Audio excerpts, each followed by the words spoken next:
You are now tuned in to DAR Sports Media, the world of wrestling.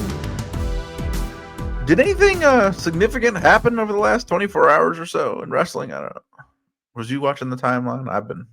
Man, I think. Oh, you know what? Something did happen. Bianca Belair.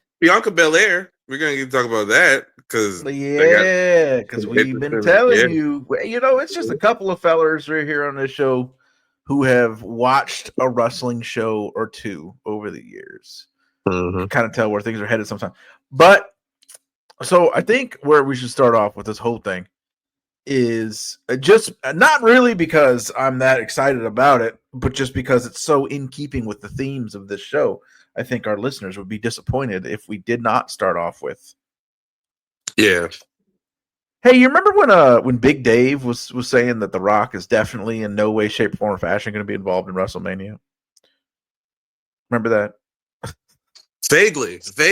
And remember when we said that is so, like, I just don't even know how you could fix your lips to let that fucking come out of your mouth. It's so obviously fucking stupid and so obvious where that was going to end up. Yep. Where that prediction or where that statement was going to end up lying in the end. So, yeah, there's that on that. And also, there was quite a few people, especially recently, dunking on the fact that, The Rock's Bad Blood appearance was for no reason. That was leading to nothing. They don't know what the fuck they're doing over there. And then The Rock, during his press conference last night, clarified that his appearance at Bad Blood absolutely was leading to what happened last night. So there's that. You know, often when we comment on things like that on this show, a lot of the times we're just using common sense, man. Like, yep. I don't know if it's like if it kind of plays into the things that we talked about last time about how so many of you just hate WWE so much that you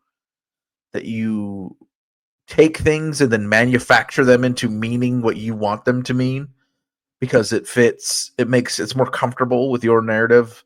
Mm-hmm. So it feels better to sit there and say that they don't know what they're doing when anybody who's watched wrestling, especially like something involves The Rock, you think things that involve The Rock, they don't know what they're fucking doing? You don't think that The Rock controls like his own schedule, that he don't know what he needs to do? And really, like, just use common sense for a fucking second, man. Come on. I know it's hard because you want to throw it away so that you can, because your whole identity is based on hating the WWE and a cult-like dedication to other wrestling companies, but that's all we're saying. So anyways, yeah, let's I ain't gonna waste too much ink on the parade because it's not even a parade anymore. It's just redundant. Like we've already, the point has been proven numerous fucking times with especially that chucklehead fucking Dave Meltzer. So I also enjoy that I'm seeing all these people out there. Oh, Triple H doesn't get any credit for this. This is all The Rock. Triple H.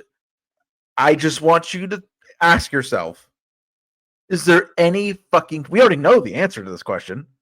Is there any fucking chance this ever happens if Triple H isn't the person currently in charge of creating WWE? It might not. He might have had nothing to do, even though The Rock did say in his press conference that they have jointly, creatively been working on this together. Him, Triple H, John Cena, that this is a completely like a joint effort of great minds coming together. That's The Rock said that. He said that himself. Outside of that, is this ever going to get okayed? Is this ever going to get signed off on? Especially under the circumstances of it being John Cena's retirement tour. There's no fucking way this happens. If Vince is still fucking in charge and not Triple H. And I don't know if anybody else, we'll never know the answer to this question because it's rhetorical kind of. How many other people would have had the bravery to go along with this fucking idea for a retirement tour for John Cena? I don't know, but we know that Triple H does. So I get it, and I agree. It's probably mostly The Rock and John Cena calling their own shots, but you gotta acknowledge the facilitator as well. All the ingredients matter. The thing we thought, the more you think about it, the more you sinks in, the more incredible it becomes. Because not only is John Cena turning heel, the thing we never thought that we would get, but the fact that we're getting it now, like during his retirement, like his great supposed to be syrupy send off. There's just so many. It's fucking brilliant because of that. It's awesome because now he finally gets to do something a little bit fucking different. That as a creator, as especially someone now who's in all these creative roles in media where he does play bad guys and things like that, it's probably something he's wanted to do for a long time. And there's so many, and we're gonna keep like unpacking it as we go. But there's so many metaphors that are at play and that are in front of us. John Cena had said in articles or interviews before when people asked him, like, hey, why'd you never force the heel turn? Why'd you never turn the heel? And he always kind of said, like, I just didn't see anybody who could genuinely take the mantle over for me. I didn't see anybody who could do the Make-A-Wish that I felt comfortable handing that torch off to. I didn't see. So even with what happened last night, it is indirectly him acknowledging that he's turning that torch over to Cody Rhodes. So that part of it's fucking cool. The part of it that he gets to expand his creative envelope. I didn't even think of this till right now, but the argument that I had always had in some of my discords and some of my friends who are wrestling fans, who have been wrestling fans for 30, 40 years, is that, and I understand why people are like, fuck Hulk Hogan. I understand. But the conversation we would go down to, like, who's the greatest pro wrestler of all time, so people would always bring up the fact that Hulk Hogan was not only the biggest babyface of one of the most hot eras of wrestling, he was also the biggest heel of one of the hottest eras of wrestling history. And so that would, in some people's minds, a lot of people's minds, put him above John Cena. But now Cena's about to get his fucking heel run. He is about to be that number one heel. And like, how is that going to go?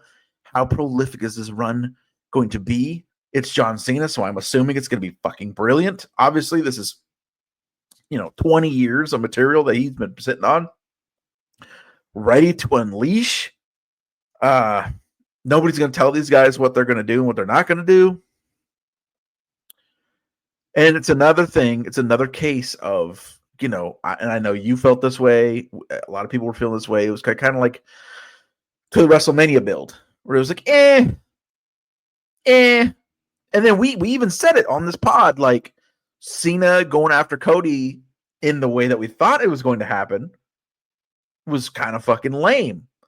Now this has a whole different fucking vibe to it, a whole different angle. People are fucking electrified. And, once again, we say it this year, we say it every year. Thank goodness for The Rock, right? And we're going to get a little bit to, because there's a missing piece. There's a missing person that wasn't on the show last night. Hasn't been around since January 6th. Wonder where he's going to fit in. But strange. He ain't showed up to work in ages. I don't understand. I mean, well, you know what? He was in the Rumble, right? And maybe someone's going to make him look strong at WrestleMania. You know what I'm saying? Maybe. Who knows? I will say this though, and just to jump on your point about Rock. The Rock doing what he did last year is 100% the template for why Cena felt comfortable probably doing this, because Rock is management felt comfortable with pushing it along. Yeah, like Rock is like semi-retired anyway. You know what I mean? He wrestled one tag match, but he's been an active part. He's semi-retired. That's how I look at him. Like, Rock might wrestle once or twice more and then call it a career, right? I think that's kind of where it seems like this is going. And to come out and you think about the pivot that WWE has done in the last year, literally last calendar year, where Rock came back, we're supposed to get Roman versus Rock, and then it switches back out to Cody versus Roman. Rock turns heel, the company does, big numbers on ratings every time Rock's on the show. The final boss is like the leading everything he heading into WrestleMania. And then with Cena had an interview where he was talking to I forgot the guy's name, and he was mentioning, how it's different for The Rock to be heel and Rock being heel. And you actually think about it, like that was the first time Rock had been heel on a WWE program in about 20 years himself. And 20 years, The Rock went, Rock was about 21, 22 years ago, Rock was Hollywood Rock for that small period, but Rock was so entertaining as Hollywood Rock.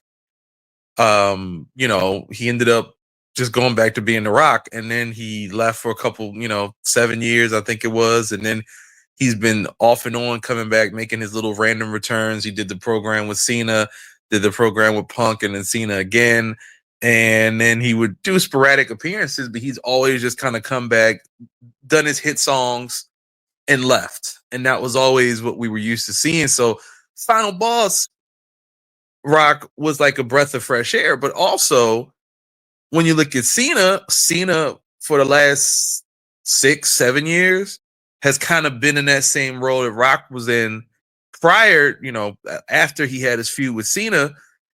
Cena's basically become what The Rock was. And he comes back, does the hits, loses a match or two, leaves for months, makes a whole bunch of movies, comes back. This catalyst and this idea of both of them becoming heel, working together, it's like this is back-to-back years in a row where Rock is attempting to save the bill for WrestleMania. Now, I'll be completely honest.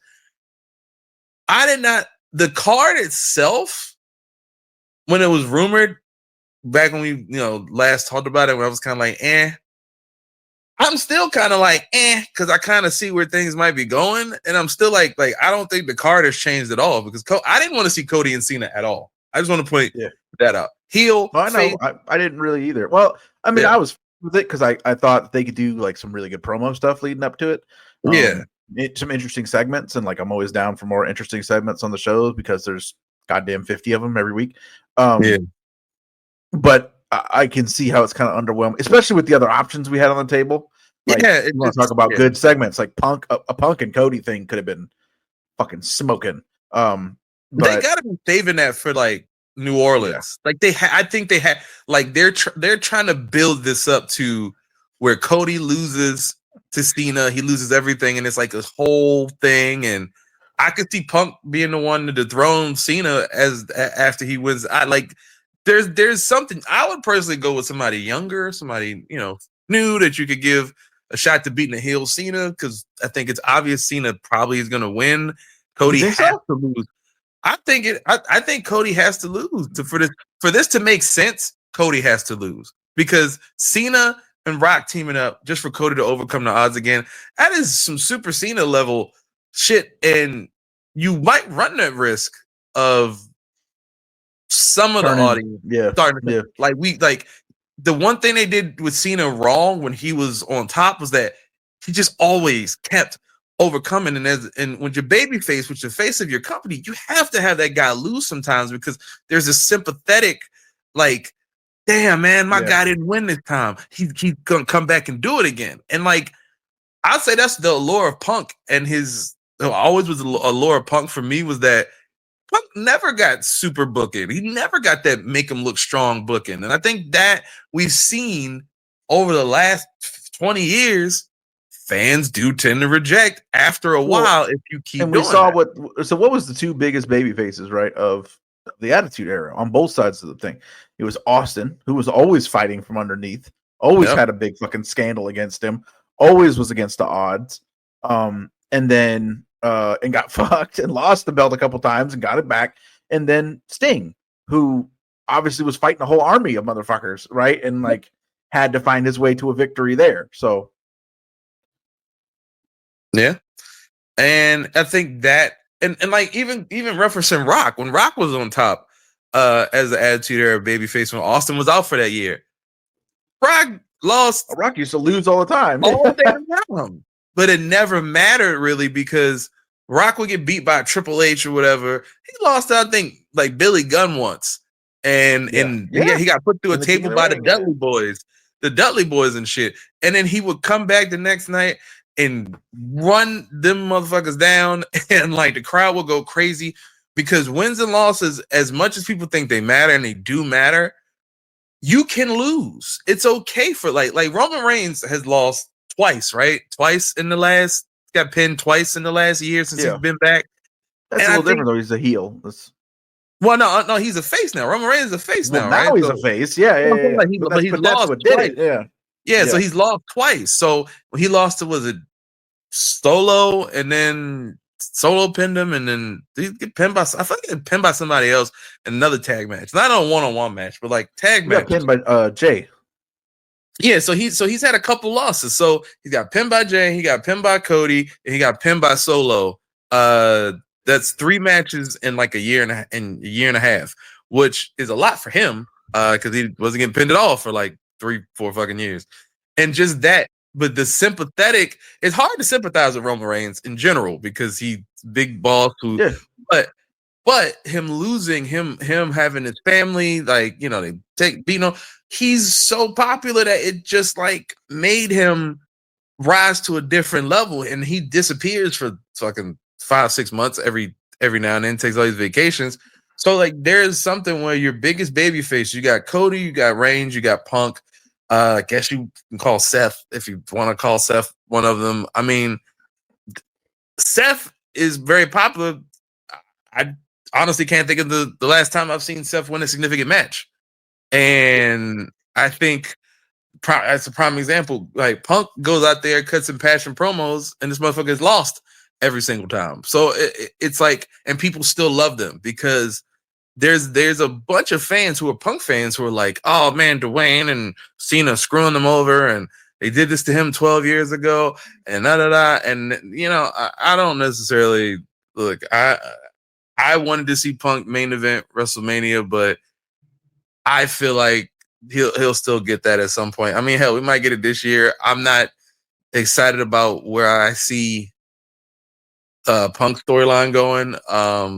Have no interest in seeing a triple threat between Rollins and Reigns and Punk. I don't really know how that makes things better. What they're fighting for in that situation. Yeah, like I don't just like we all hate each other, so let's just all fight. And I mean, on paper that's a big match, but also you could have just got to Punk versus Reigns if you wanted to do that.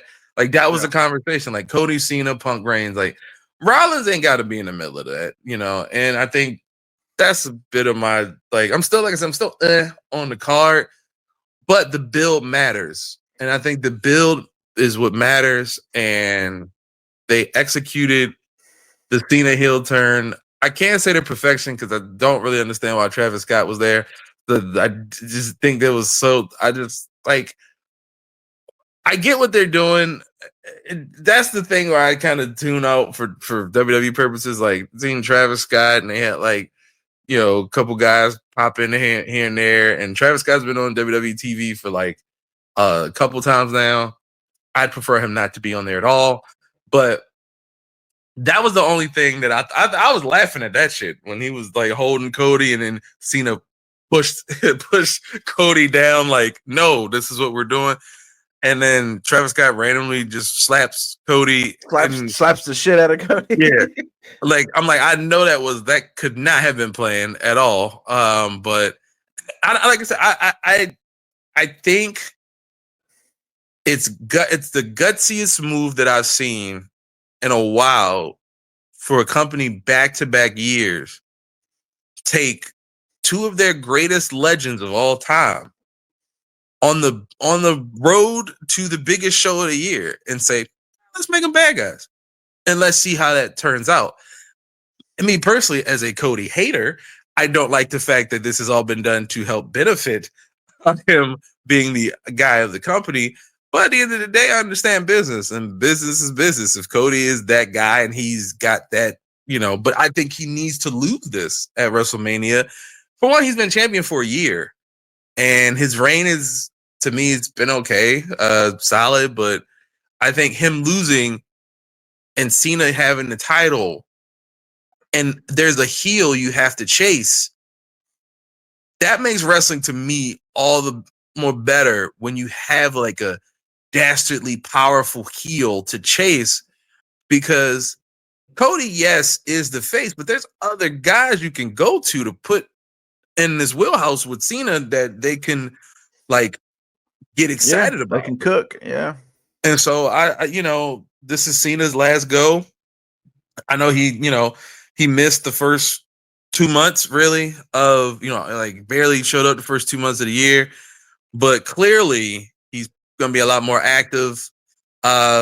I don't know. I assume maybe he'll be on Raw. Maybe. I don't think so. He during the press conference, Rock said he was on a plane to Africa, like while they were doing the press conference.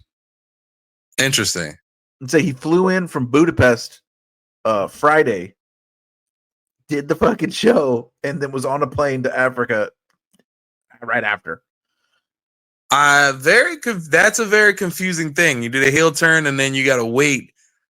I will say, I would say, that's going to be heat when he does show up again. Like, we're going to have John Cena. We're finally going to get our answer. You make people wait for it. Like, I understand what they're doing there. I get what they're doing, but I was like, in my mind, I'm like, man, imagine the ratings on Netflix. Yeah. I don't know how to, if they were like when John Cena finally speaks out. But we got 6 weeks to WrestleMania at this point now. Yeah. So maybe The Rock comes out Monday. I don't know what, Rock, this seems to be, I feel like every year now that he's a part of TKO, every year around like February, March, Rock just clears the schedule and is like, you know what, let me go and do what I do, which kudos to Rock. Show people how this is done. Yeah. Kudos to Rock. Cause there are times where like wrestling is monotonous and it's just like, damn, man, like it's just not hitting like you wanted to hit. It's not cooking like you wanted to cook. And then Rock comes in and it's like, it's that star energy, superstar energy, but also it's weird because Rock, this iteration of the Final Boss is weird and it's strange and it's different, but it also goes to Rock as a performer. He's kind of admitted. I think it's also strange too when they do like the press conferences and Rock is just like regular Dwayne Johnson, just regularly talking talking about. Well, it's kind of what he said. It's a mix, and that to me is like, I think that's fucking awesome. That like you can kind of like, oh yeah, we can break out like, smiling cornball, Captain Cornball. Dwayne can show up any fucking day, but on the inside, like the real shitbag is in there because I've known so many people like that. So, I like that they're doing it like that. So overall thoughts, man. Like we're like 25 minutes into this thing.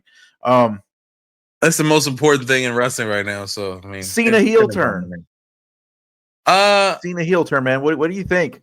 Never thought you'd see the day. I definitely didn't think, but I guess the more and more when I saw Rock show up to cut the promo and to ask for Cody's soul, which it's such a just weird. This is such a weird promo. Silly, it was great. Yeah, such a weird promo. But I was like, that's fucking hilarious. I started to feel like it was a possibility because I think everybody was saying like it's going to be either Cena or Punk as the one. Whoever wins and hits WrestleMania, that's going to be the person that's going to probably turn and join forces with The Rock. So it's like you see it coming, and then when Cena won. And then Rock interrupted. It was almost like, oh, we see where this is going. Okay, so, I still think it was done well because even at the beginning, I felt like, this makes sense because now the match is Cena and Cody, so they're going to get the promo, they're going to get the build, especially because Cena's not going to be on the show. We're going to get as many build promos as we can get. So they were going to have their confrontation and The Rock was going to come out there and do their thing. I didn't really put two and two together. It is funny, though. I posted it from the Discord that I have with my wrestling friends. About 2 minutes before it happened, it like hit me. I said, holy shit. I couldn't believe it. Like, I still felt courageous even posted it. I said, holy fucking shit. Cena's about to turn heel. and then it fucking happened. No, and so that was the thing. Like I saw it coming because I didn't watch the entire show, but when I saw that Cody, people were like, Cody came up. Where I was at the time, I just opened my phone, opened up Peacock app, and I was like, let me just watch this. Because when Cody came out and The Rock and the whole thing, I was like, oh, okay, I see where we're going with this. And, I personally think I think it's well done. I think we have to see a different Cena, though. And I think that's what I'm looking forward to is if Cena just comes out, same music, same jorts and t-shirt and wristbands and all that, it won't hit the same. I think him coming out in his goofy colored shirt, like he has to somewhat, and I think he wants to do that. And I think we see him. I think they're gonna, yeah. I think we see him in suits all the time. I don't know if that's gonna be maybe because he's always doing the suits every time he promotes a movie and all that stuff. So I don't know if maybe that's where they're gonna go. I don't know if he's gonna what he's gonna wrestle in. I know he has heel stuff. I hope he doesn't go with the heel stuff that he had from 2012 as his idea. The singlet, I just don't think singlets are like something we really work. But if I do, I can't wait to see the new presentation of John Cena. I mean, I also am skeptical on how long this lasts. I don't think he obviously retires as a heel. I think somewhere in the summer to early fall, that's where we'll see him probably turn back to end his career as, to get his soul back, so to speak. Maybe after SummerSlam, if he, holds the belt and loses it at SummerSlam and then soul searches for like a month and then comes back for Survivor Series to close out the year in his career.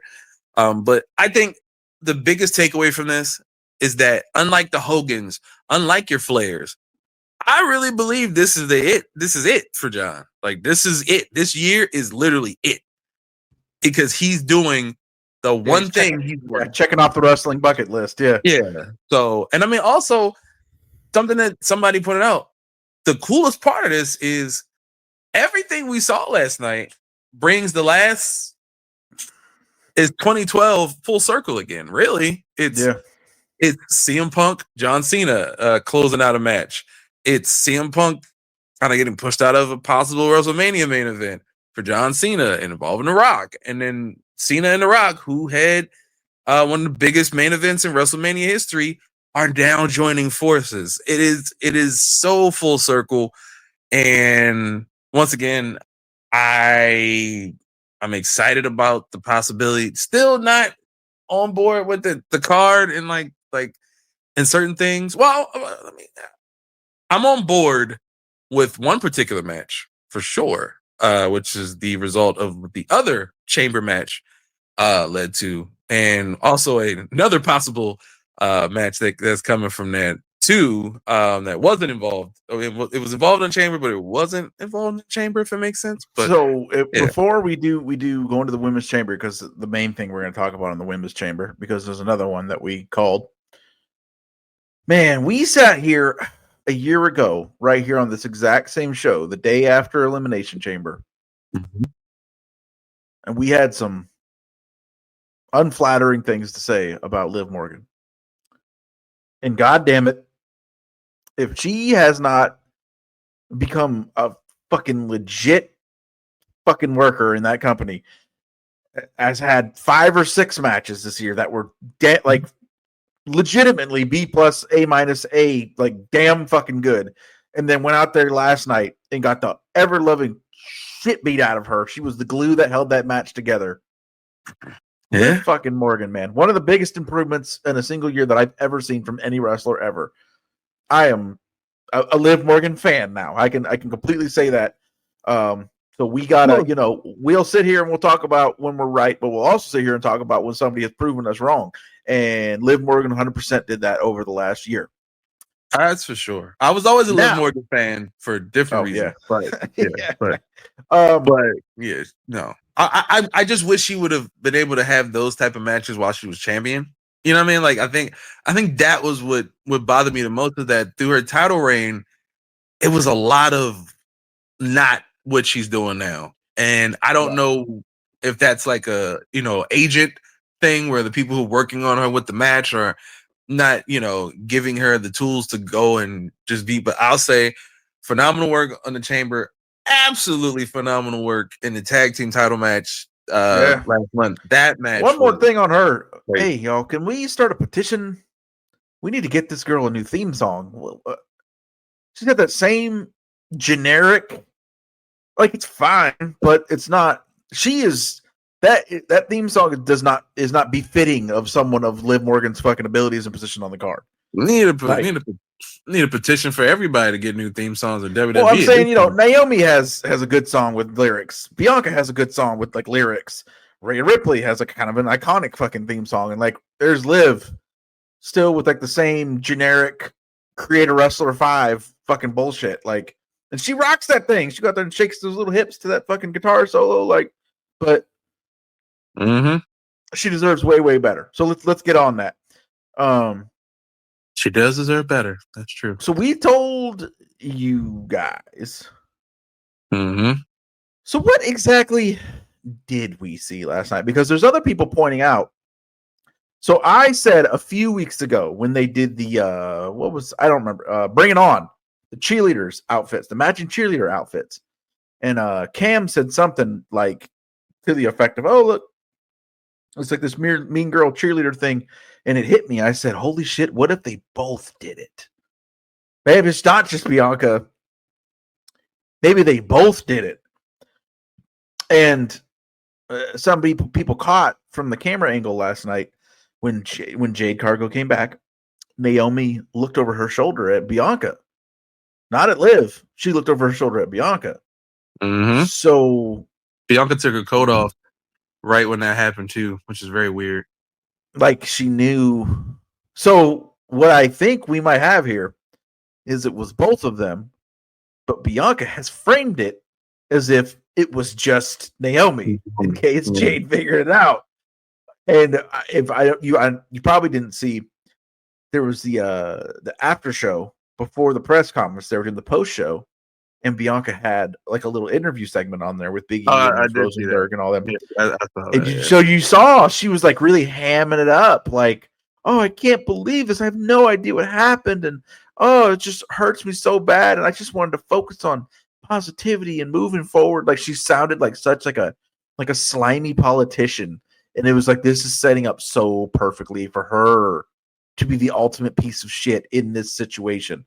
So, yeah, I could foresee something where, I don't know, Bianca somehow ends up in a match with Jade at WrestleMania instead of, or a triple threat and Jade fucks it up or something. I think that this is coming. Chickens are coming home to roost on this. I definitely think that Jade is about to be on the side of Rhea Ripley, and that's going to be like some unholy alliance with those two. Yeah, and in several ways. It's going to be my favorite entrance in the WWE. Yeah. Can't wait to see. Powerful, very powerful, powerful thing. Love that. But I think the Bianca Naomi heel turn, which I think is coming, it's hilarious because almost feels like it's like the woman's side of what we're seeing with Cena. Whereas Bianca has been loved and all the adulation for the last, I don't know how many years. And now you have a Rhea Ripley. Now you have... Real quickly, it's a little off topic, but God, I need to see, speaking of this whole thing, I badly need to see a John Cena and New Day interaction someday soon. Oh, that would be interesting. That would be interesting. Wow. Wrestling is funny. We're possibly about to see a Bianca Belair heel turn while the New Day are currently heel. John Cena is heel. Yeah. If you go back to 2017, 2018, and blow your mind. Like, this is insane. And changing of the guard, man. Changing of the guard. But I hate to say it, but like that is why WWE is as popular and as insane as it is right now, because they're taking their risk and they're willing they to played it safe at times where we wish they didn't, like Netflix, the Netflix premiere, a couple other times. They've played it safe, but there's been enough big risk taken in the midst of that to where, I mean, like this Jay Naomi thing, I mean, she beat the shit out of, I mean, like that was beat the dog shit. Like yeah. I didn't expect that, but once again, I like how there's no jumping to conclusions on commentary. Like it's more like, wait, no, you don't think? Well, she would know better than we would. So it's leaving it up there to where, you know, and somebody's like, oh, what if Jade comes back and she's just jealous that Naomi took her spot? And I'm like, that wouldn't really make the story work. The story has to work where it's like everybody's been fooled this entire time, and it's almost like the "It's me, Austin. It was me all along." Like nobody, like everybody believed when that happened that Vince was obviously not, you know, he was pulling strings. So Naomi, we kind of all figured that was her because she waltzes right in. But then there's like, what's the motivation? That's what the interesting part. Like, what's the motivation for Bianca to be behind this? Is it like some jealousy stuff? She sees Jade, that's what it'll be. Take her spot, and like that's where I'm interested to see how this goes. Like they were tag champs, they lost, and they were tag champs again, and then it was like Bianca started to feel that heat, and she was, you know, she needed to focus on. And honestly, they could do this like where Naomi is an innocent bystander if they really wanted to do that, and she did nothing, and it was like she knew she had to get both of them out the way to get back to where she is now as number one contender for WrestleMania, which seems like that's her ultimate goal. She was using the tag team championships to kind of have an attachment to some goal, but knew eventually you have to sacrifice your teammates in order to get back into those singles. So like there's a way they could do this to where Bianca is this terrible, dastardly heel. I will never boo Bianca Belair ever. I will never. It's tough. It's never gonna be a time. She could beat up a whole bunch of old ladies, and I'll still find a way to justify that. So what are your thoughts on? I'm so torn because, you know, I love Io Sky, love her. They seemed to hint towards the triple threat last night, but damn, man, like we've been waiting for this Rhea Bianca 1-on-1 main event of WrestleMania. We've been waiting for this for like a long time. So I love the idea of getting it, but damn, like I also love Io Sky, and it would, you know, cool to think of her being involved. I want the triple threat because I think that almost ensures that Bianca's gonna be heel. Because Rhea's a face, you know, Io's a face. I don't see a triple threat with baby. I just don't see that, and I think Io makes it a little more, almost sympathetic, because now if Bianca loses as a heel or wins, you now have two different paths you can go. Yeah. Red didn't need the title back. I just want to point that out. She did not need the title back. She had it for a fucking long time. Lost to Liv. If you're not going to have her wrestle regularly. Yeah, like she lost it to Liv, came right back and got it back. And I feel like this is, to me, Io Sky should probably be in the match and she should probably win. So we're gonna have to like tomorrow on Raw, an indecisive finish to their match, which leads to Io getting added in a triple threat, which also could then be used as a method to further Bianca's heel turn, because this is my shot. This is my time. She's getting added in. Like, just there's so many ways they could go with making her be just this terrible person, and she could beat down Io, and like there's just a whole thing that they can do. And I want to see Io being, because I thought Io should have probably won the Rumble personally, but I mean, because Bianca didn't necessarily need to win the Rumble. Neither did fucking Charlotte, which I don't even want to get started on her. That easily could have been her last night winning the chamber. You could give somebody a first time Rumble win instead of I personally just don't. Like I said, that's the one thing about WWE for me, is that some of their choices I do not agree with. I understand that Tiffany and Charlotte looks looks like, the great blonde war of attrition or whatever. I get that's what they're going for. I'm just not feeling it. I'm just not. I don't think Charlotte can promo wise carry this feud. Tiffany as a babyface needs work. Obviously, it's just not gonna cut it. It was a bad choice, man. They should have just had them both be shit talking heels and like, all right, we're gonna see who's really the fucking best. Like if you trying to want turn Tiffany kind of halfway, like this fucking kind of Lex Luger fucking situation. She's a tweener. She should be a tweener like that. Like she's just best when she's talking shit during the stop. Like baby faces don't have to be white meat baby faces anymore. Yeah, because corny. It's not fucking 1985. It's not 87. Like you don't have to be like, oh, let's parade. Like no, Tiffany's Tiffany. Like the Tiffany time shit when she talks shit. It's like that's what she does. That's why she got popular. Charlotte also is like a verbal sandbagger to me, where it's like no matter what you do, she just don't like it, and it just don't work for me. Like, and I think Charlotte's a super talented in-ring performer, and she's talented. She can do good things in the ring, but watching her do promos sometimes is like just listening to like somebody put nails on a chalkboard, because it's just it just doesn't work. First of all, just say though, whoever had the idea of putting Trish Stratus and Tiffany Stratton together, for my eye purposes, I appreciate you, but also I think that dynamic is interesting, and I kind of wish in some way they could have pivoted to Trish versus Tiffany. I think Tiffany beating Trish at WrestleMania would have been a bigger boost for her than maybe 25% chance that she has of beating Charlotte, because I don't see her beating Charlotte, unfortunately. I was just about to say it's would have been a bigger deal for her because her beating Trish might actually happen. I'm not real sure that's what's going to happen with Charlotte. Yeah, it doesn't. No. So speaking of not 1985, are we looking forward to? There's another pay-per-view coming up, and it looks pretty solid. Are we looking forward to? I am, but I'm asking you, are we looking forward to anything on this AEW Revolution pay-per-view next weekend? You know my answer to that shit, because I don't even know what the card is. I know the answer. Look, Me too. I will say this. Omega and Takeshita, that's happening, right? I feel like that's happening. It is.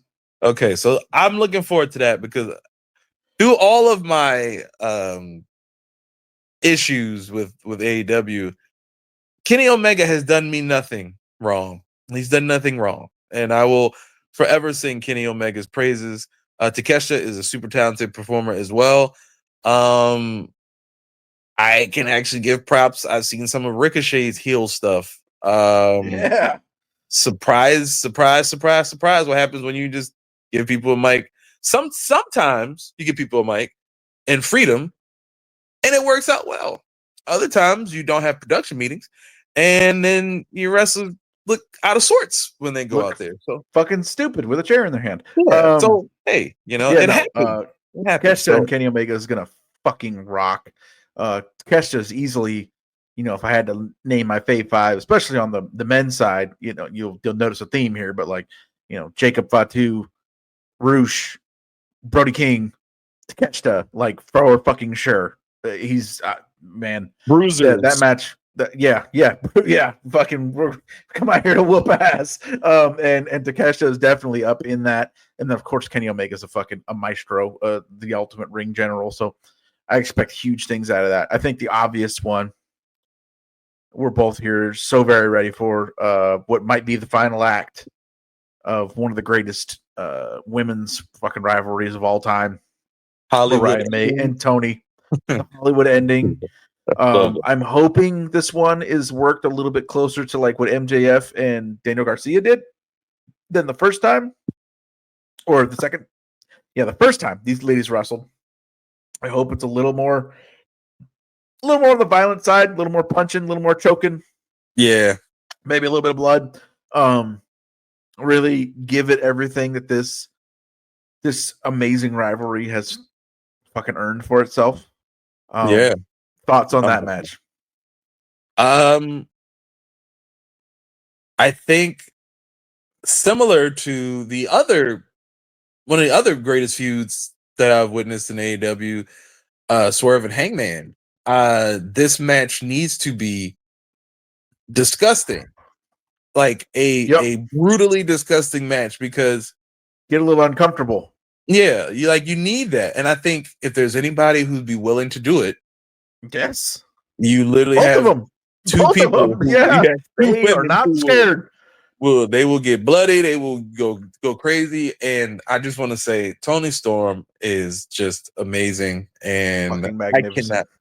I cannot say enough about Tony Storm. I mean, character work in wrestling in general to me feels not like a rarity, but like good character work feels it's like we don't see it enough in professional wrestling. And for Tony to take this character she had and run with it, then play herself as herself, and then come back, and it's so amazing.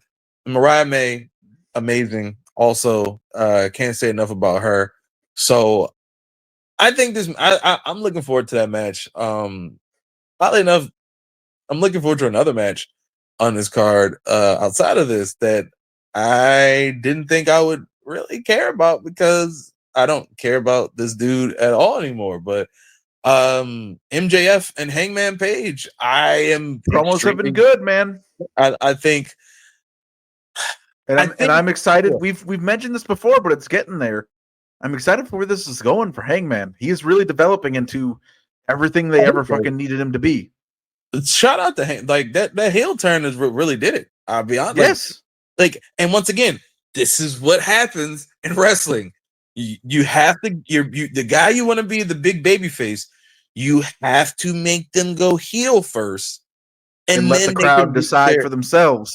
Yeah. Like they'll reach their potential, because when you're forcing it and you're trying, and it's like, oh, I'm a good guy and I'm gonna beat your ass, because like that's not what we want to see. When Hangman became this like dastardly, like bad character, I mean, he really wasn't like that bad. Like when he was like the heel against Swerve too, like was he really the heel, considering how it started and like what Swerve did? Like, so there's also that like that gray area where these person's a heel, but like, is he really? Like, is he really though? Like, he burned down somebody's house. Like that person went and went to his house and fucked with his family. Like, is he really that bad of a dude? Like, is he really like that? Should get back. So I love what they're doing with Hangman. The first time, I don't think it'll be this pay-per-view, but it's coming. The first time they have Hangman come back out with his old music, that place is gonna fucking go up. You know what it is? Is also, to me, the Hangman is the antithesis of what he was when he first rose to prominence as a face, because he was like, dare I say, like a drunk, depressed, sad loser. That was the character that they were giving you. And then all of a sudden he found his confidence because he was hanging with the Dark Order, which I'm so glad it kind of moved away. Like, please keep the Dark Order off my TV. But I love that now he's much more confident, more aggressive. Like, that's what you want to see, because that's what makes stars. The sad loner who was like, oh, I need to find friends. My friends don't believe in me. I can't win. I understand that's the underdog story. But after a while, once you get to a certain point, fuck that underdog shit. You gotta have an edge. Yeah, but you the man. You the big dog. You a big dog in this world now. And speaking of development, the one that I was the other one that I'm looking forward to. You notice neither one of us has said a fucking thing about the. Unfortunately, what we've heard is going to be the main event. Not watching that shit. It's fucking ridiculous. How there's a whole nother episode about somebody that's in that match that has really been disappointing me. Not being who I thought he was. The women should be on last. Fucking period. Like, what the fuck? Anyways, speaking of a guy who has developed, even though I have said it and I still say it, I've been consistent. These Kyle Fletcher Osprey matches are really not my cup of tea style wise. Just think of the people that I just named off that I enjoy. See, it's the opposite of what they do. Yeah, I'm not. I don't really care to watch. I mean, they're good. It's just not. But man, don't move me. Kyle Fletcher, I just never thought in 1,000 fucking years he was going to be what he is right now. And he would have taken the ball and ran with it. I guess when you got Sky Blue, you know that Sky Blue's watching everything you do, and you're going to come home and face her. You cannot go out there and put out no bullshit. Like, you better fucking seize this opportunity. And Kyle Fletcher has fucking done it from a physique standpoint, from an attitude standpoint, from a match standpoint. Like, it's been fucking awesome, incredible to watch. And I'm interested to see how they convert this style that they do these matches into a cage setting. I'm interested to see what kind of a cage that AEW uses. I'm interested to see who is going to snap their fucking leg doing something fucking ridiculous. And to clarify, that's not an AEW shot. It just seems to be what people want to do these days, because Edge snapped his shit, and then why is it skipping my name? Another one of my favorites. Big Boy, WWE, Tsunami. Bronson Reed. Bronson Reed. There we go. My guy. Bronson Reed snapped his shit coming off the top of the cage too. So someone is snapping something coming off this fucking cage. I'm interested in that one. Any thoughts there? I like Ospreay, and I will give Fletcher credit, because I agree he's done very well. And once again, the power of Sky Blue. I mean, you can't say? You can't say anything about it. But I'm not necessarily looking for. Like, I'm actually looking forward to the Momo versus Mercedes match a little bit more than that's. I mean, it's a Mercedes pay-per-view match with a good worker. You already know what you're about to get. Yeah, I'm just infatuated with watching Mercedes wrestle or do anything most times. So we don't really have time because we're rolling out here. We're talking about the pay-per-view, but man, that Harley Cameron match, that match she had with Harley Cameron. That's like teach tape stuff. That's like when you show somebody's a new wrestler, like how to be a ring general, like the stuff, if you know what you're looking for, what happened in that match.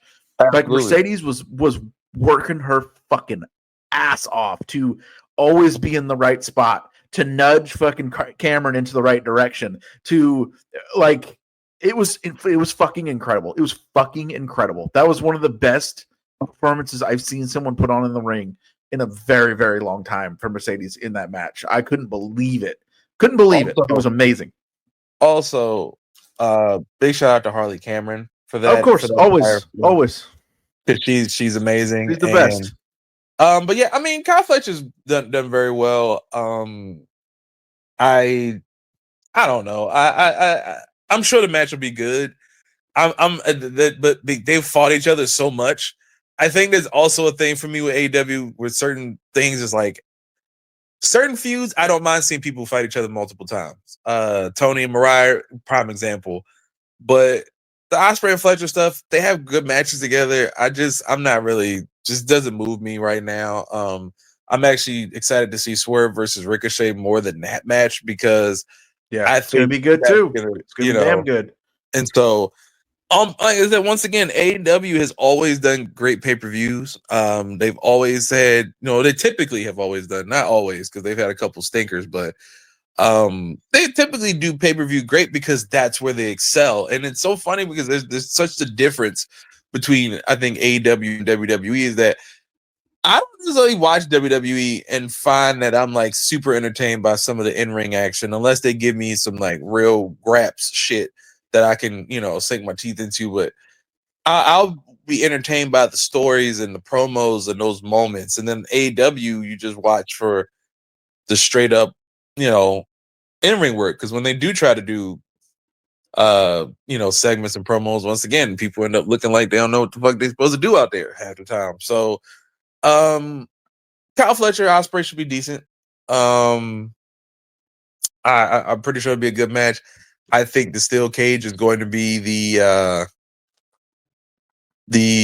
brutalizer of the match. I think I don't know how much blood we see at I don't know how much blood we see at Revolution, but I think there's multiple matches with the possibility. So the one match there's just one match, obviously, that I have no desire to see anything of. And I used to be a John Moxley fan at one point. and I used to be a Edge fan slightly at one point. And I can really just give two shits about either one right now. And I I don't want to make this comparison because I don't think it's accurate comparison to make. But the one time in wrestling for me that I watched wrestling and I was so disinterested in the main event scene, but I enjoyed the undercard so much was honestly WCW. Like that was the and I don't like to compare those two because I think WCW had actually far superior product than AEW does in certain ways. I think AEW has a probably better product in terms of like in-ring and consistency and they're like they it's not a huge drop off in match quality for AEW from the undercard to the main event. But Edge, because I'm not calling this motherfucker Cope, I just don't know what why did you come here? I think that's actually my thought. Like, this is what you came for. Like, you could just roll off to the sunset with your kids and your wife, and just retired. And like, what are you doing? Like, what are you doing? Like, he hasn't done really anything that's like made me go, hell yeah, I'm glad you're here. Like, hell, yeah, I'm glad you're here. And to go, there's so many other wrestlers they could have put in this position besides him, and the Moxley title reign has just felt so uneventful. Like what this should have been is Powerhouse Hobbs should have beat him in 5 minutes in their fucking world title match they could have done Dynamite. And then this should have been the rematch. And then, you have the question like, oh, fuck, is Hobbs going to be able to pull, like, you assume he would lose the belt, but maybe he doesn't. And that's the intrigue going into this. And then obviously Moxley wins. And then we go on to the rest of our story, probably with Darby coming back and whatever.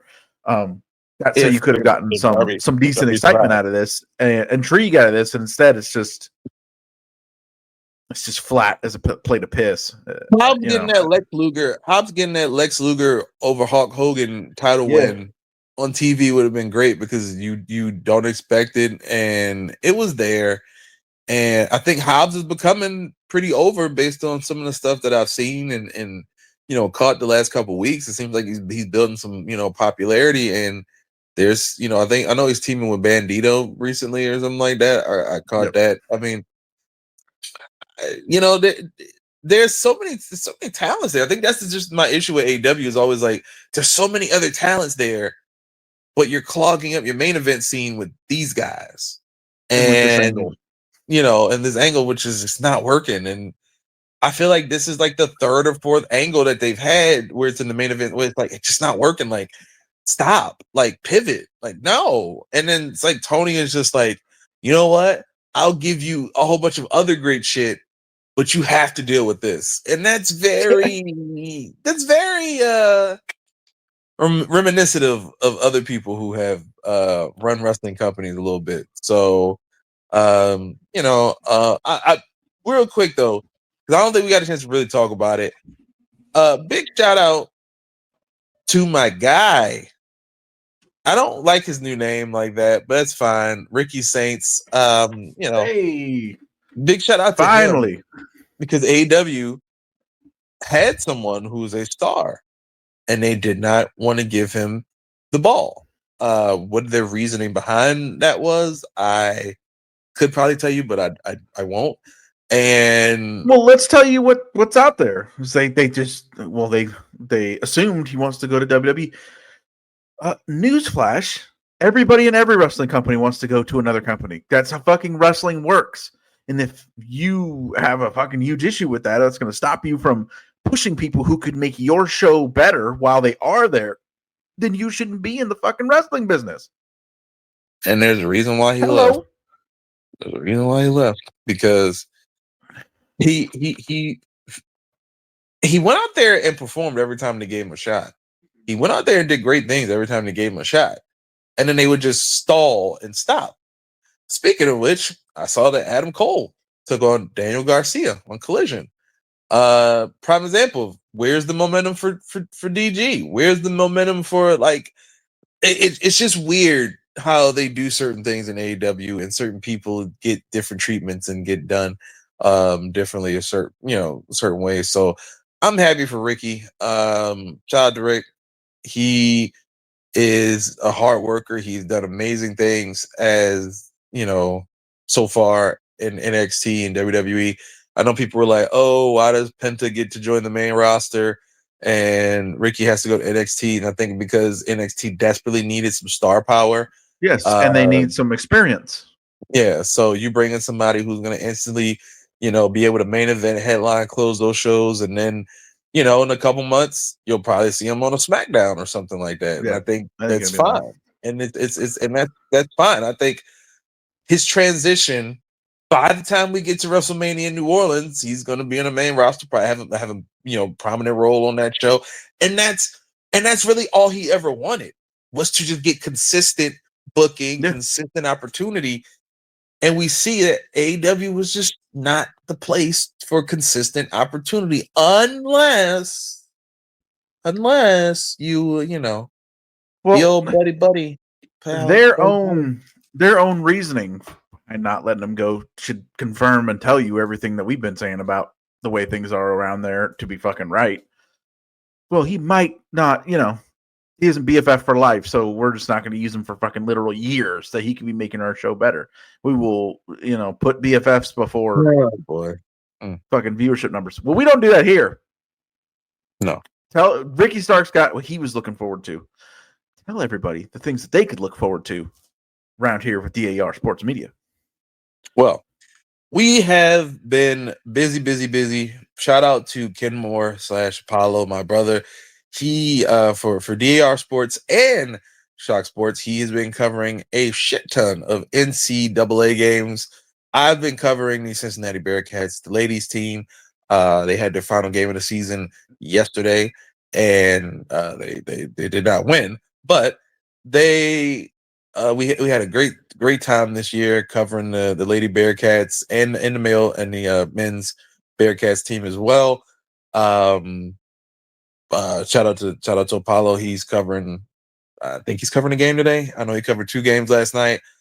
We have hockey coverage. There's potentially soccer coverage and baseball coverage on the way as well.